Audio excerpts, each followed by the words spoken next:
Welcome to iDream media. So చంద్రగ్రహణం ఈ నెల 18న చంద్రగ్రహణం. అయితే భారతదేశంలో ఏ ప్రాంతంలో ఈ చంద్రగ్రహణ ప్రభావం ఉండబోతుంది, పట్టు విడుపుల కాలం ఏంటి, మరి మనం తీసుకోవాల్సిన జాగ్రత్తలు ఏంటి, ఆరోగ్యపరంగా ఖచ్చితంగా పాటించవలసిన నియమాలేంటి, వివరాలు తెలుసుకుందాం. మనతో పాటు ఉన్నారు ప్రముఖ vegetable therapist and sun spiritual society founder Vikramaditya Guruji గారు. గురుగారు నమస్కారం అండి. సూర్యోస్మిత. గురూజీ, గ్రహణాలు వస్తే ఖచ్చితంగా అప్పుడు ఆరోగ్యపరంగా జాగ్రత్తలు తీసుకోవాలని చెప్తారు. అసలు ఏంటి గ్రహణం, ఈ చంద్రగ్రహణం యొక్క ప్రత్యేకత ఏంటి, పట్టు విడుపుల సమయాలు ఏంటి, మన దేశంలో ఏ ప్రాంతాల్లో ప్రభావం ఉంటుంది, మనం ఆరోగ్యపరంగా ఎటువంటి జాగ్రత్తలు తీసుకోవాలి, నియమాలు ఏంటి పూర్తిగా? ఆరోగ్యపరంగా జాగ్రత్తలు తీసుకోవడం కోసం మాత్రమే దీని గురించి ప్రస్తావించడం జరిగింది. మనకి అంటే మనం అభివృద్ధి చెందాం, డెవలప్ అయ్యాం సైంటిఫిక్గా. ఇవన్నీ ట్రాష్, వీటిలో ఏం నమ్మక్కలేదు. మూఢనమ్మకాలు, గ్రహణాలు, దాని ప్రభావం ఉండడం వల్ల గర్భిణీ స్త్రీలు కదిలితే ఎక్కడైతే టచ్ చేస్తారో అక్కడ కండ పెరగటం కానీ, లేకపోతే స్క్రాచెస్, మార్కులు పడడం కానీ ఇలా చెప్తూ ఉండేవారు. సైన్స్ అభివృద్ధి చెందుతున్న కొద్దీ వాళ్ళు కూడా రీసెర్చ్ చేసి వాళ్ళు కూడా అంటే గ్రహణం యొక్క ఈ మూన్ ఎక్లిప్స్, సోలార్ ఎక్లిప్స్, వీటి వల్ల ఏం జరుగుతుంది అంటే ఎలాంటి పరికరాలు లేని సమయంలోనే జరుగుతున్నటువంటి విశ్వంలో జరుగుతున్నటువంటి స్థితులను చూడడానికి యోగ దృష్టితో దర్శించి యోగులు మనకి చెప్పినటువంటి అంటే మనకి చాలా 365 రోజుల్లోనూ ప్రతి సంవత్సరంలోనూ ఏదో ఒక మార్పు జరుగుతూనే ఉంటుంది. మన భూమి మీద గ్రావిటీ అనేది పనిచేస్తూ ఉంటుంది, గ్రహాల యొక్క శక్తి మన మీద పనిచేస్తూ ఉంటుంది. అంటే గ్రహాలు చాలా ఉన్నాయి, లెక్కల్లో చాలా లెక్కలు చెప్తూ ఉంటాం. కానీ అందులో ప్రధానంగా మనకి గ్రహాలు 7 ప్రధాన గ్రహాలని, ఒక 2 రాహుకేతుల్ని సవ్యగ్రహాలు, అపసవ్యగ్రహాలు అంటారు. సవ్యగ్రహాల్లో మనకి రవి నుంచి శని వరకు తీసుకుంటారు. అపసవ్య గ్రహాలు రాహుకేతువులు అపసవ్యంగా తిరుగుతుంటాయి. ఈ గ్రహాలుగా తీసుకోవడం జరిగింది. ఇప్పుడు మనం గ్రహణం గురించి మాట్లాడుకుంటే ఈ చంద్రగ్రహణం మనకి ఇప్పుడు జరగబోయేది చంద్రగ్రహణం. ఇది భాద్రపద మాసం, శూన్యమాసం. అంటే ఒక్కొక్క మాసానికి ఒక్కొక్క విశిష్టత ఉంటుంది. మనం ఇంతకు ముందు కూడా జరిగిన గ్రహాలు ఒక్కొక్క మాసంలో శ్రావణ మాసంలో జరగవచ్చు, కార్తీక మాసంలో జరగవచ్చు. అప్పుడు ఆ సందర్భంలో ఈ రాహుకేతువుల యొక్క ప్రభావం ఆ చంద్రుడి మీద, ఆ సూర్యుడి మీద ఉంటే దాని ప్రభావం మనకి ఎలా అన్వయించుకోవాలి అనే దాని గురించి ఆలోచించి చెప్పడం జరిగింది. అంటే భయపెట్టేద్దాము ఇంకోటో కాదు. ఇప్పటిలాగా పూర్వం అంటే పెద్ద పెద్ద పూజలు, హోమాలు ఇలాంటివి ఏమీ లేవు. అంటే భయపెట్టడం కోసం కాదు, జాగ్రత్త పడడం కోసం చెప్పారు. సృష్టి అంతా కూడా సూర్యశక్తి, చంద్రశక్తితో మాత్రమే నడుస్తుంది. పగలంతా కూడా సూర్యశక్తితో, సాయంత్రం సూర్యుడి నుంచి వెలువడినటువంటి ఎనర్జీని రిసీవ్ చేసుకున్నటువంటి చంద్రగ్రహం ఔషధ గుణాలతో కలిపి ప్రకృతి అంతా కూడా వ్యాప్తింప చేస్తుంటుంది. ప్రకృతి అంతా నిద్రిస్తూ ఉంటుంది. కానీ సూర్యుడు ఉన్నప్పుడు మాత్రం ప్రకృతి చేతనావస్థలో ఉంటుంది, మేల్కొనే ఉంటుంది, చైతన్యంగా ఉంటుంది. సాయంత్రం సుప్త చేతనావస్థ, నిద్రిస్తూ ఉంటుంది. కానీ చంద్రుడి నుంచి ఆ శక్తిని స్వీకరిస్తూ ఉంటుంది. ఇప్పుడు మనకి ఇక్కడ జరిగేది చంద్రగ్రహణం కాబట్టి చంద్రుడి యొక్క స్థితి, శక్తి తగ్గుతుంది. సూర్యచంద్రులు ఇద్దరు కూడా మనకి ఆత్మకారకుడు, మన తనువుకు కారకుడు, మనస్కారకుడు. సూర్యచంద్రులు ఇద్దరు ప్రభావం మన మీద ఉంటుంది. ఇక్కడ చంద్రుడు అనగానే మనస్కారకుడు అవుతున్నాడు కాబట్టి మానసికమైనటువంటి సమస్యలు వచ్చేటువంటి అవకాశం ఉంది. అలాగే ప్రకృతిలో కూడా మార్పులు జరుగుతూ ఉంటాయి. ఇదంతా కూడా వైదికంగా చూసి ఏం జరుగుతుందంటే చంద్రుడి నుంచి రావాల్సినటువంటి ఔషధ గుణాలు తగ్గిపోతున్నాయి. అంటే ప్రతిరోజు కూడా మన శరీరంలో అంటే మనం ఏదో ఒంట్లో బాగాలేనప్పుడు మెడిసిన్ వేసుకుంటున్నాం అనుకుంటాం. కానీ మెడిసిన్ వేసుకున్నా వేసుకోకపోయినా ప్రకృతిలో ఉన్నటువంటి శక్తిని స్వీకరించి మన శరీరం సెల్ఫ్ హీలింగ్ చేసుకుంటూనే ఉంటుంది. ఇప్పుడు మనం బయట తిరగడం వల్ల, ఆ సమయంలో తినడం వల్ల ఆ బ్యాక్టీరియా లోపలికి వెళ్ళిపోతుంది. ప్రకృతిలో చాలా రకాల బ్యాక్టీరియాలు ఉంటాయి కాబట్టి ఎప్పుడైతే ఆ లైట్నింగ్ అంటే చంద్రుడి నుంచి వస్తున్నటువంటి పవర్ తగ్గిందో ఆటోమేటిక్గా ఇవి విజృంభించడం జరుగుతుంటుంది. ఇప్పుడు ఎక్కడో ఒక గొడవ జరుగుతుందమ్మా, అక్కడికి పోలీసులు వెళ్ళిన వెంటనే అక్కడ ఉన్నటువంటి మూక పారిపోతారు. లేకపోతే ఒక చోట సెక్యూరిటీ అంటూ లేకపోతే దొంగతనాలు జరగడానికి అవకాశం ఉంది. సెక్యూరిటీ ఎందుకు పెట్టారు? ఇక్కడ గ్రహాలు అనేవి మనకి సెక్యూరిటీగా తీసుకున్నాము. అవి లేవు అన్నప్పుడు దొంగలు అనుకునేటువంటి బ్యాక్టీరియా, బ్లాక్ హోల్స్, చీకటి మనల్ని కమ్మేస్తుంది, ఆవహించేస్తుంది, పాడు చేస్తుంది, ఇబ్బంది పడతాం. లైట్ లేదమ్మా, చీకట్లో ఏం జరుగుతుంది మనం గుర్తించలేం కదా. ఇక్కడ పగలంతా కూడా సూర్యశక్తితో, వెలుతురుతో, జ్ఞానంతో బ్రతుకుతున్నాం. సాయంత్రం అవుతులోకి చంద్ర ప్రాణశక్తి అనేది మనల్ని మానసికంగా ప్రశాంతంగా ఉంచుతుంది.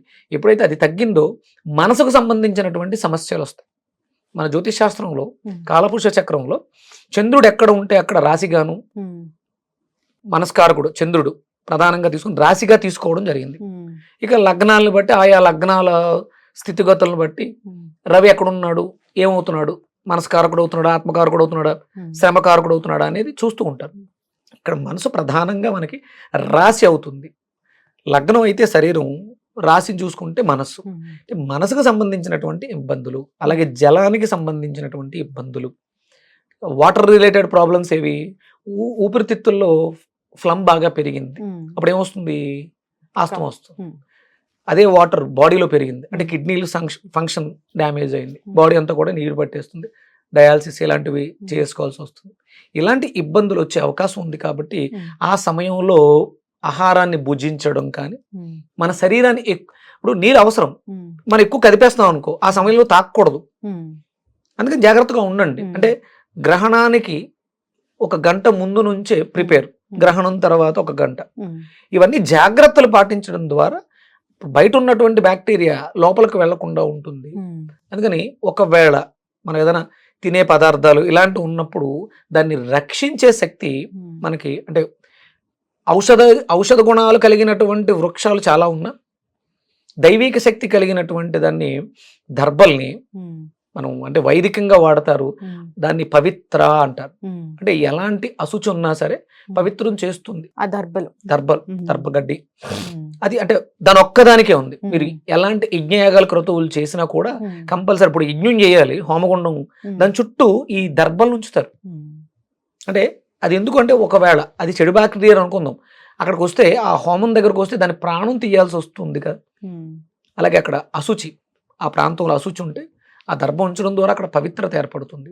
అలాగే మనం అపవిత్రులై ఉన్నాం, అందుకని దర్భల్ని ఆసరంగా వేసుకుని దాని మీద కూర్చుంటాం. అంటే శుద్ధి చేసే శక్తి దర్భకు ఉంది. కాబట్టి మనం ఈ గ్రహణం సమయంలో జరగబోయేటువంటి చెడు నుంచి ఈ దర్భలు రక్షిస్తాయి. ఇది ప్రధానం. అంటే ఇప్పుడు మీరు మనకు ఉందా లేదా, జాగ్రత్తలు ఏం తీసుకోవాలి, అసలు ముందు అసలు గ్రహణం అంటే ఏంటో తెలిస్తే జాగ్రత్తలు ఏం తీసుకోవాలో ఏం తీసుకోకూడదో తెలుస్తుంది. అలాగే శాస్త్రం ఏం చెప్తుంది, ప్రతి సంవత్సరం మీరు వచ్చేటువంటి ప్రతి నెలలో వచ్చేటువంటి పౌర్ణమి అమావాస్యల తిథులలోనూ మనం రెగ్యులర్గా చేయాల్సిన పనులు ఏదో గ్రహణం రోజే చేయటం కాదు, పౌర్ణమి అమావాస్యలు ప్రత్యేక పర్వదినాల్లోనూ యజ్ఞయాగాది క్రతువులు నిర్వర్తించాలి. ఇప్పుడు జనం ఏమనుకుంటారంటే, సహజంగా గ్రహణం పడుతుంది కాబట్టి గ్రహణం సమయంలో మంత్రజపం చేస్తే విపరీతమైనటువంటి శక్తి వస్తుంది అనుకుంటారు. కానీ అది సహజంగా పర్వదినాలు మీకు, అంటే ఎప్పుడు గ్రహణాలు పౌర్ణమి అమావాస్యలకి పడుతుంటాయి. అంటే శాస్త్రం ఏం చెప్పింది, ప్రతి అమావాస్యకి పౌర్ణమికి కూడా యజ్ఞం చెయ్యాలి. ప్రతి వ్యక్తి కూడా, ప్రతి కుటుంబం, ప్రతి దేశము, ప్రతి రాష్ట్రము కూడా యజ్ఞయాగాల క్రతులు నిర్వర్తిస్తే, అంటే యజ్ఞోవై విష్ణువు అన్నారు. యజ్ఞం చేస్తే, విష్ణు అంటే ఏంటి, నువ్వు నీ ఇంట్లో యజ్ఞం చేస్తే అది వ్యాప్తి చెందుతుంది, స్ప్రెడ్ అవుతుంది, 10 మందికి మంచి చేస్తుంది, అందరికీ మంచి జరుగుతుంది. ప్రతి నెలలోనూ వచ్చే పౌర్ణమి అమావాస్యల్లో యజ్ఞం చేయాలి. ఇప్పుడు ప్రత్యేకంగా గ్రహణం వచ్చింది కాబట్టి ఇంకా ఎక్కువ చెయ్యాలి. ఇప్పుడు మనకు వచ్చిందా లేదా కాదు, శాస్త్రం ఏం చెప్పుద్దంటే, మనం కోత కోసే సమయం ఉంటుంది కదా, పంట కోసే సమయం. అంటే భూమి తల్లిని దున్నడం ద్వారా బీజాన్ని వేసి మొలకెత్తించుకుని పంటని, ఫలసాయాన్ని పొందుతున్నాం. ఇప్పుడు దాన్ని మనం కట్ చేస్తున్నాం. అంటే ఇదొక కర్మ, చెడు కర్మ. అందుకని ఏం చెప్పింది, ఇప్పుడు ఈ రాష్ట్రంలో జరుగుతుంది, ఈ రాష్ట్రానికి అధిపతి ఇక్కడ జరుగుతున్నటువంటి కోతలు అంటే సీజనల్గా జరుగుతుంటాయి, అన్ని చోట్ల జరుగుతుంటాయి. అందుకని అతను ఏం చేయాలి, ధర్మాన్ని పాటించాలి. అక్కడ జరుగుతుంది, కట్ చేయడం జరుగుతుంది, కర్మ జరుగుతుంది. అంటే మన ఇంట్లో వంకాయ కోస్తే 3 గుప్పెళ్ల బియ్యాన్ని తీసి పక్కన పెట్టమన్నారు మనం చేసే కర్మకి. అంటే వంకాయ కోస్తే కూరగాయలు వండుకుని తినడానికి కోస్తున్నాం కదా, 3 గుప్పెళ్ళని పంచభూతాల్లో ఉన్నటువంటి పశుపక్షాదులకు పెట్టమని అన్నారు. మరి ఇంత పెద్ద వ్యవస్థ జరుగుతుంది. అందుకని రాష్ట్రానికి నాయకుడైన వాడు ఆ కార్యక్రమాన్ని చేయడం ధర్మం. అందుకని గ్రహణాల సమయంలో కంపల్సరీ యజ్ఞయాగాది క్రతువులు జరగడం ద్వారా ప్రకృతి సమతుల్యం అవుతుంది, ఎవరికి ఇబ్బంది లేకుండా ఉంటుంది. ఆ సమయంలో అంటే శాస్త్రం చెప్పింది మంత్రం జపం చేయాలి, తర్పణం చేయాలి, హోమం చేయాలి, అప్పుడు ఫలితం బాగుంటుంది. అంతే తప్ప గ్రహణం రోజు చేస్తే కాదు. గ్రహణం రోజు చేస్తే మాత్రమే అంటే మిగతా రోజులు చేయక్కర్లేదా? ప్రతి నెలలోనూ వచ్చే పౌర్ణమి అమావాస్యలకు కూడా చేయాలి. ఇప్పుడు సహజంగా భాద్రపద మాసంలో ఉన్నాం, ఇప్పుడు వచ్చినటువంటి మనకి గ్రహణం ఉంది, ఇది భారతదేశానికి లేదు, కానీ పౌర్ణమి తిథిలో ఉన్నాం కదా, అందుకని యజ్ఞం చేయాలి, అందుకని జపం చేయాలి. 17th 18th గురువు 17 మనకేమో 17th నైట్, ఎర్లీ 18వ తారీఖు ఉదయం వరకు ఉంటుంది గ్రహణం. అది అంటే మనకి తక్కువ ఉంది, ముంబై ప్రాంత వాసులకి కొంచెం ఎక్కువ, వాళ్ళకి చివరిలో కనిపిస్తుంది, ఓ 10-15 నిమిషాలు 20 నిమిషాలు కనిపిస్తుందని వీళ్ళు శాస్త్రజ్ఞులు చెప్పడం జరుగుతుంది. ఇక అమెరికాకు సంబంధించినటువంటి వెస్ట్రన్ కంట్రీస్ లో దీని ప్రభావం ఎక్కువగా ఉంటుంది, మనకి తక్కువ ఉంది, మనకి లేదు, పాక్షికంగానే ఉంది. కానీ అంటే జాగ్రత్త అనేది అంటే గర్భిణీ స్త్రీలు జాగ్రత్తగా ఉండడం, సూర్యాస్తమయం తర్వాత తినడం తప్పమ్మా, ఇది 8 చిల్లరకు ఎప్పుడో స్టార్ట్ అవుతుంది. అంటే మనం సహజంగానే ప్రతిరోజు కూడా సూర్యాస్తమయం తర్వాత తినకూడదు, ప్రతిరోజు కూడా. ఇప్పుడు ఇంకొంచెం జాగ్రత్తగా ఉంటూ మధ్యాహ్నమే మన ఆహారం సేకరించడాన్ని పూర్తి చేసుకుని ఒక యజ్ఞం చేద్దాం, ఏదైనా ఒక మంత్రాన్ని జపం చేద్దాం. ఇప్పుడు అక్కడ అమెరికాలో మన వాళ్ళు ఉన్నారుగా, వాళ్ళు బాగు కోరుకోవాలిగా మనం, అందుకని వాళ్ళ కోసం మనం చేద్దాం.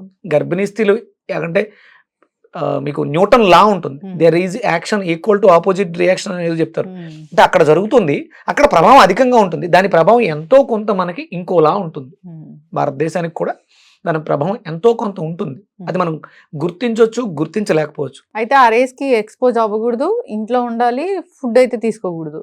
100% సహజంగానే మనం అంటే ఏకాదశి ఉపవాసాలు ఉంటాయి, అంటే ఇంటర్మీడియట్ ఫాస్టింగ్, ఇలాంటివన్నీ మనం వెస్ట్రన్ కల్చర్లో మాట్లాడతాం, కానీ సహజంగా మనకి ఏకాదశి ఉపవాసాలు, పౌర్ణమి అమావాస్య దీక్షలు అనేవి ఉన్నాయి, అవి చెయ్యాలి, అవి పాటిద్దాం.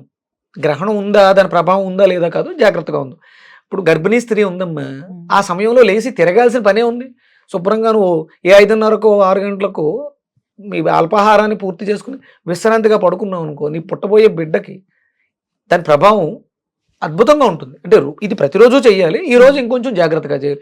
ఒక మంచి నామాన్ని మననం చేస్తూ ఉంటే, రామనామాన్ని మననం చేస్తూ ఉంటే లోపల పుట్టే బిడ్డకి ఆరోగ్యకరమైన వాతావరణం ఏర్పడుతుంది. అంటే భయపెట్టాలని కాదు, దేనికి భయపడాల్సిన అవసరం లేదు.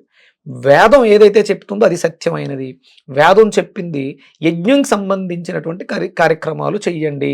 ఇలాంటి గ్రహణాలు, పర్వదినాల్లో, పౌర్ణమి అమావాస్యల తిథుల్లో జరిగేటువంటి ఇలాంటి గ్రహణాలు, ఇలాంటి వాటికి మీరు కంపల్సరీ మంత్రం జపం చేయాలి. ఇది మోడర్న్ సైన్స్ కావచ్చు, అది అప్పటి సైన్స్. వేదం is science. Nothing but recent గా అమెరికా మన మెడ్రాస్ లో ఈ గ్రహణాల మీద రీసెర్చ్ చేస్తూ ఒక 2 మట్టి కుండలు పెట్టి వాటర్ తో నింపారు. ఒక కుండని శాస్త్రం చెప్పినట్టు ప్రొటెక్ట్ చేశారు దర్భలతో, ఒక కుండని మామూలుగా నార్మల్గా వదిలేశారు బయట.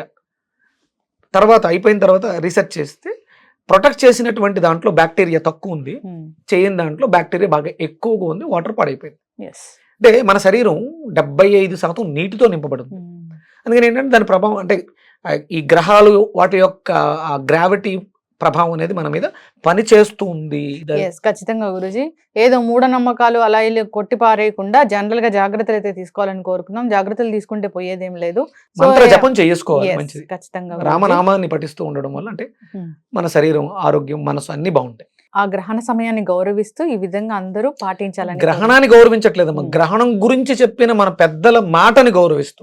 పెద్దల మాట చెద్దన్నం మూట అన్నారు. చెద్దన్నం ఇప్పుడు చెప్తున్నారు కదా, ప్రోబయాటిక్ బాగుంది, గట్ హెల్త్ బాగుంటుంది అని. పూర్వం చెద్దన్నం తింటారా మీరు, ఎందుకు ఏమి పని చేయు అని చెప్పేది. పెద్దల మాట చెద్దన్నం మూట అంటే ప్రోబయాటిక్ లాంటిది. మన గట్ హెల్త్ బాగుండాలి అంటే 100% వాళ్ళ మాటలకి మనం గౌరవించాలి. ఖచ్చితంగా గురువు గారు చాలా చక్కగా చెప్పారండి. నిజంగా అప్పుడు పెద్దలు చెప్పిన మాటలు వినబట్టి చాలా మంది అనారోగ్యాల బారిన పడలేదు, వినని వాళ్ళు అనారోగ్యాల బారిన పడ్డారు. చాలా వ్యతిరేకించిన వాళ్ళందరికీ కూడా నిజంగానే గట్ హెల్త్ పాడైపోయింది, అన్ని రకాల హెల్త్ ఇష్యూస్ వస్తున్నాయి. 90% డ్యామేజ్ అమ్మా అందరికి. జాగ్రత్తలు అయితే తీసుకోవాలని కోరుకుందాము. చక్కటి ఇన్ఫర్మేషన్ అండి, ధన్యవాదాలు. సూర్యస్మిత.